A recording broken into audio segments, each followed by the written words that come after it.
നമസ്കാരം, ഭാരത് ലൈവിലേക്ക് സ്വാഗതം. നടിയെ ആക്രമിച്ച കേസുമായി ബന്ധപ്പെട്ട് ദിലീപിനെ കുറ്റവിമുക്തനാക്കിയപ്പോൾ ദിലീപ് പറഞ്ഞ ഒരു പ്രധാനപ്പെട്ട കാര്യം, ചില ക്രിമിനൽ പോലീസ് സംഘങ്ങളും തന്റെ മുൻ ഭാര്യ എന്ന മഞ്ജു വാര്യരും ചേർന്നാണ് തന്നെ ഇത്തരത്തിലേക്ക് മാറ്റിയത് എന്നാണ്. ആ കാര്യം 100% ശരിയാണ് എന്ന് ബോധ്യമാകുന്നു എന്നാണ് എനിക്കിപ്പോൾ പറയാനുള്ളത്. കാരണം കഴിഞ്ഞ കാലഘട്ടങ്ങളിലെല്ലാം ഈ കേസിനെ കുറിച്ച് വ്യക്തമായി പഠിച്ചിട്ടുള്ള ഒരാൾ കൂടിയാണ് ഞാൻ. അതിന്റെ ന്യായാന്യായങ്ങൾ നോക്കിയാൽ ഒരു തെളിവും ഇതുവരെ ദിലീപിനെ കൊടുക്കാനുള്ളത് ഉണ്ടായിരുന്നില്ല എന്ന് തന്നെയാണ് സത്യം. ദിലീപിനെ അറസ്റ്റ് ചെയ്യുമ്പോൾ മുതൽ, അറസ്റ്റ് ചെയ്ത സമയം മുതൽ, ദിലീപിനെ അറസ്റ്റ് ചെയ്യുമ്പോൾ പോലും എന്താണ് എന്ന് പോലും അന്വേഷണ ഉദ്യോഗസ്ഥർക്ക് എന്തിനാണ് അറസ്റ്റ് ചെയ്യുന്നത് പോലും അറിയാത്ത രീതിയിലുള്ള അറസ്റ്റ് ആയിരുന്നു എന്ന കാര്യത്തിൽ സംശയമില്ല. ദിലീപിന് ഒരു കത്ത് വന്നു എന്നതിന്റെ അടിസ്ഥാനത്തിൽ ഒരു തടവുകാരൻ, ആ തടവുകാരൻ എന്നതിനപ്പുറത്തേക്ക് ക്രിമിനലായ സുനി എന്ന് പറയുന്ന ഒരാൾ ജയിലിൽ നിന്ന് ഒരു കത്തയച്ചു. ആ കത്തിനെ കുറിച്ച് 4 തവണ ലോക്നാഥ് ബെഹ്റയെ കണ്ട് പല രീതിയിൽ പരാതി അറിയിച്ചിട്ട് പോലും ആ പരാതിയെ സംബന്ധിച്ച് പോലും ഒരു കാര്യവും പറയാതെ, ഒരു കാര്യവുമില്ലാതെ ദിലീപിനെ പിടിച്ച് അറസ്റ്റ് ചെയ്യുകയായിരുന്നു എന്നാണ് മനസ്സിലാക്കാൻ സാധിച്ചിട്ടുള്ളത്. അപ്പൊ അതിൽ നിന്ന് നമുക്ക് ആ ഘട്ടം മുതൽ ഈ ഘട്ടം വരെ ഒരു തെളിവുകളും കൃത്യമായി ശേഖരിക്കാൻ, കോടതിയിൽ എത്തിക്കാനും കഴിഞ്ഞിട്ടില്ല. പ്രോസിക്യൂഷൻ ഇപ്പോൾ പറയുന്നത് ഒരു കൊട്ട തെളിവുകൾ അവിടെ കൊണ്ടിട്ടിട്ടുണ്ടെന്നാണല്ലോ. ഈ പ്രോസിക്യൂഷന്റെ ഒക്കെ പണി എന്തായിരുന്നു? പ്രോസിക്യൂഷനൊക്കെ 24 മണിക്കൂറും TV ചാനലിൽ വന്നിരുന്ന് ചർച്ച ചെയ്തു എന്നതിനപ്പുറത്തേക്ക് ഒരു പൊതുബോധം ക്രിയേറ്റ് ചെയ്യാൻ, ദിലീപ് ഒരു അപരാധിയാണെന്ന പൊതുബോധം ക്രിയേറ്റ് ചെയ്യാൻ മാത്രമാണ് ഇത്തരത്തിലുള്ള ചർച്ചകൾ ഉപകരിച്ചിട്ടുള്ളത്.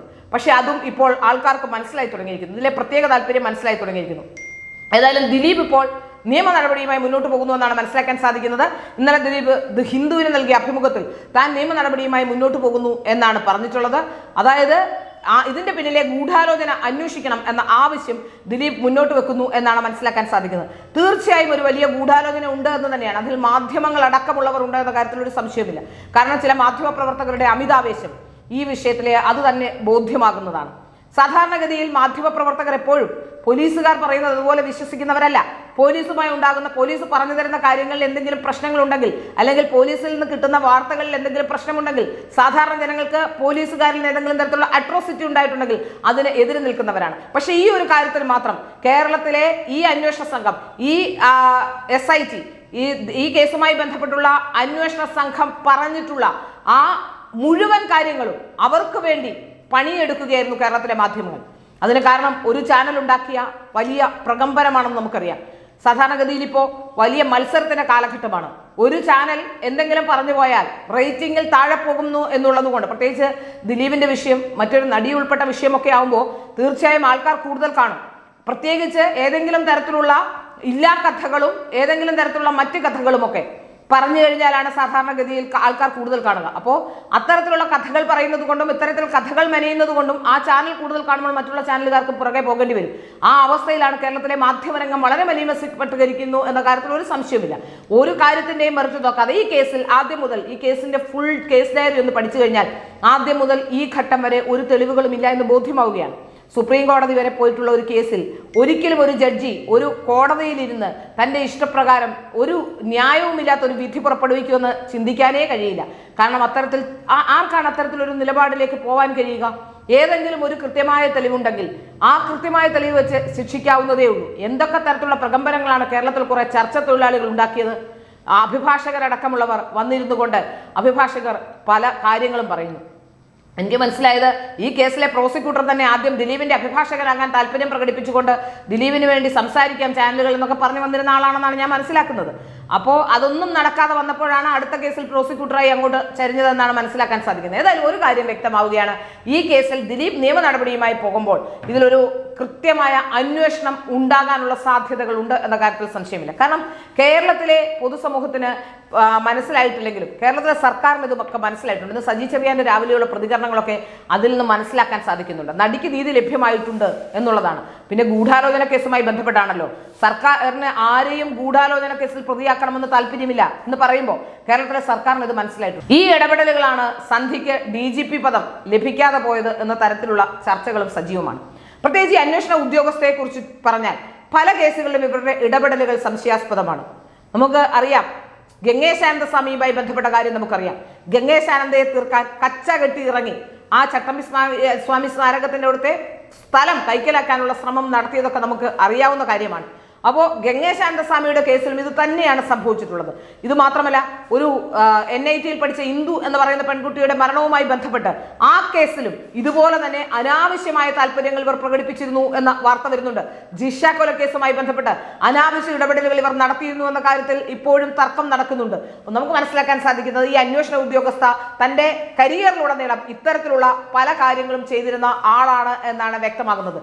ഇവർ അന്വേഷിച്ച പല കേസുകളും നോക്കിയാൽ തന്നെ നമുക്ക് വ്യക്തമാകുന്നത് അവരവരുടെ താല്പര്യങ്ങൾക്ക് വേണ്ടി ഒരുപക്ഷെ താൻ എന്തോ മഹാസംഭവമാണെന്ന് കാണിച്ചുകൊണ്ട് DGP പദവി നേടിയെടുക്കാനോ മറ്റോ ആണോ, ദിലീപിനെ പോലൊരാളെ അറസ്റ്റ് ചെയ്ത ആളാണ് ഞാനെന്ന് ആ ഒരു ഇതിനു വേണ്ടിയാണോ, അതോ കൃത്യമായ ഗൂഢാലോചനയിൽ പങ്കുണ്ടോ, എന്തെങ്കിലും മറ്റു താല്പര്യങ്ങളുണ്ടോ എന്നൊക്കെ നമുക്ക് സംശയം തോന്നുന്ന കാര്യമാണ്. ഏതായാലും ഒരു കാര്യം സത്യമാണ്, മഞ്ജു വാര്യരുമായി ഏറ്റവും അടുപ്പമുള്ള, മഞ്ജു വാര്യരുമായി ഏറ്റവും സൗഹൃദത്തിലുള്ള ഒരു അന്വേഷണ ഉദ്യോഗസ്ഥയായിരുന്നു സന്ധ്യ എന്ന കാര്യത്തിൽ സംശയമില്ല. കാരണം ഒരു സിനിമയുമായി ബന്ധപ്പെട്ട് ആ സിനിമയിലെ പോലീസുകാരുടെ മാനറിസങ്ങൾ പഠിക്കാൻ സന്ധ്യയുടെ അടുത്തേക്ക് മഞ്ജു വാര്യർ എത്തുകയും അങ്ങനെ മഞ്ജു വാര്യരും സന്ധ്യയുമായി വലിയൊരു സൗഹൃദം നിലനിൽക്കുകയും ചെയ്യുന്ന കാലഘട്ടത്തിലാണ് ഈ വിഷയങ്ങൾ ഉണ്ടായിട്ടുള്ളത്. മാത്രമല്ല, മഞ്ജു വാര്യർ പറഞ്ഞ ക്രിമിനൽ ഗൂഢാലോചന എന്ന വാക്ക് തന്നെ അതൊന്നുകിൽ ഒരു പോലീസ് ഉദ്യോഗസ്ഥയോ അല്ലെങ്കിൽ ഏതെങ്കിലും അഭിഭാഷകരോ ഒക്കെ പറഞ്ഞുകൊടുത്ത് പഠിപ്പിച്ച രീതിയിലാണ് അന്നത്തെ അവരുടെ പ്രകടനമെന്ന് നമുക്ക് സംശയിക്കാൻ വകയുള്ള കാര്യം തന്നെയാണ്.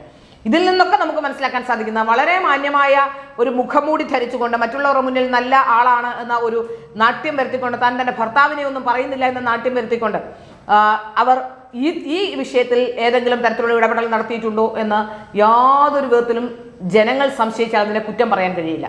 ദിലീപിന് സംശയമുണ്ടാകുന്നത് സ്വാഭാവികമല്ല. ദിലീപിന്റെ കൂടെ ജീവിച്ച ഒരാളെന്ന രീതിയിൽ ഒരുപക്ഷെ ദിലീപിന് മഞ്ജു വാര്യർ ആരാണെന്ന് ഉത്തമ ബോധ്യമുണ്ടാകും. അതുകൊണ്ട് തന്നെയാവും നമ്മളിപ്പോൾ ഒരു വിഷയവുമായി ബന്ധപ്പെട്ട് സമീപിക്കുമ്പോൾ ഈ ദിലീപും മഞ്ജു വാര്യരും തമ്മിൽ നടന്ന കോടതിയിലെ വ്യവഹാരം നോക്കിയാൽ ആ വ്യവഹാരത്തിന്റെ വിവരങ്ങളൊക്കെ പുറത്തു വരുമ്പോൾ ദിലീപിനെ കുറിച്ച് കാവ്യ മാധവനുമായി ബന്ധപ്പെട്ടുള്ള ആരോപണങ്ങളൊന്നും അതിലില്ല എന്നാണ് മനസ്സിലാക്കാൻ സാധിക്കുന്നത്. അപ്പോൾ അതിൽ ഉണ്ടായിട്ടുള്ള ആരോപണങ്ങൾ എന്താണ് എന്നതിനെ സംബന്ധിച്ചൊക്കെ ഇവരുടെ കുടുംബ കോടതിയിലെ വാദങ്ങളിൽ നിന്നും അവരുടെ മറ്റ് രേഖകളിൽ നിന്നൊക്കെ അത് വിശദമായി തന്നെ ഒരിക്കൽ ക്രൈം നന്ദകുമാർ വാർത്ത ചെയ്തിട്ടുണ്ട്. അതിൽ നിന്ന് തന്നെ നമുക്ക് മനസ്സിലാക്കാൻ സാധിക്കുന്നുണ്ട്. മാത്രമല്ല, ക്രൈം നന്ദകുമാർ വാർത്ത ചെയ്യുന്നതിനപ്പുറത്തേക്ക് ഇതിന്റെ വിവരങ്ങൾ എനിക്ക് അറിയുക കൂടി ചെയ്യും. അതുകൊണ്ടാണ് പറയുന്നത്, അത് നോക്കിയാൽ തന്നെ ഈ വിഷയങ്ങളൊന്നും ആയിരുന്നില്ല പ്രശ്നമെന്ന് മനസ്സിലാക്കാൻ സാധിക്കുന്നു. ഇതിൽ ഏറ്റവും ആദ്യം സാക്ഷിപ്പട്ടികയിലുണ്ടായിരുന്ന ശ്രീകുമാർ മേനോനെ വിസ്തരിക്കേണ്ട എന്ന് എങ്ങനെയാണ് പിന്നീട് തീരുമാനിച്ചത്? കാരണം മഞ്ജു വാര്യരും ശ്രീകുമാർ മേനോനും തമ്മിലുള്ള ആ തെറ്റലുണ്ടായ ശേഷം ശ്രീകുമാർ മേനോനെ ഈ സാക്ഷിപ്പട്ടികയിൽ നിന്നും മാറ്റി നിർത്തുകയായിരുന്നു. അതിൽ വിസ്തരിക്കാൻ പോലും ശ്രീകുമാർ മേനോനെ വിളിച്ചിരുന്നില്ല എന്നുള്ളതാണ് ഏറ്റവും പ്രധാനപ്പെട്ട കാര്യം. ഇതിൽ നിന്നൊക്കെ നമുക്ക് മനസ്സിലാക്കാൻ സാധിക്കുന്ന, വളരെ കൃത്യമായി മനസ്സിലാക്കിയ ശേഷമാണ് ദിലീപ് ഇത്തരമൊരു നിലപാടിലേക്ക് പോകുന്നത്. ആരാണ് തന്നെ കുടുക്കിയതെന്ന വ്യക്തമായ ധാരണ ദിലീപിനുണ്ട് എന്ന് നമുക്ക് മനസ്സിലാക്കാൻ സാധിക്കും.